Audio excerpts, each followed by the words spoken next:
ଆଜି ପୁରୀ ତରକାରୀ ନଡ଼ିଆ ଚକୁଳି ଟିକେ କୁଚି ହେଲି ଆର ବାହାରିଲି।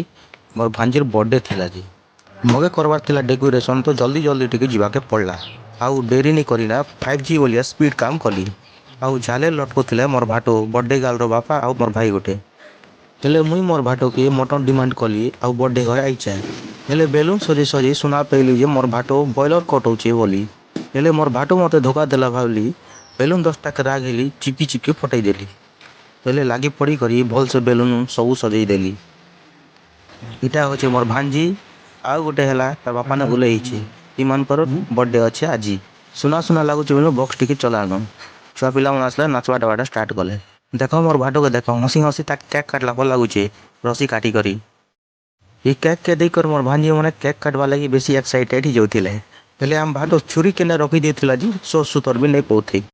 ହେଲେ ମୋର ଭାଞ୍ଜି ଦୁଇଟା କେକ୍ କାଟବା ଲାଗି ତରବର। ଦେଖୁଛ କେନ୍ତା ଠିଆ ହେଇଛେ ତରବର ହେଇକରି।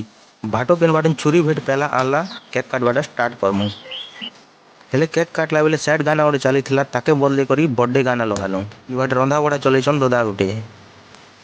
ଇଟା ହଉଛି ଭାଞ୍ଜି ମାନଙ୍କର 2 ନମ୍ବର ବର୍ଥଡେ। 2 ନମ୍ବର ବର୍ଥଡେରେ ବେଶୀ ଲୋକ ଆଇଛନ୍। ଘର ବି ଜାଗା ନେଇ ଧରବାର। ଦେଖ ବନ୍ଦାପଣା ଚାଲିଛେ ଭାଞ୍ଜି ମାନକେ। ବନ୍ଦାପଣା କଲା ଭିତରେ ଆମକେ ଲାଗଲା ଭୋକ। ଟିଫିନ ପତ୍ର ଝାଡ଼ି ଦେଲୁ ତା ସାଙ୍ଗେ ଭାତ 2 ମୁଠା ଝାଡ଼ି କରି ନେଇକେ ଘରକେ ଫେରା।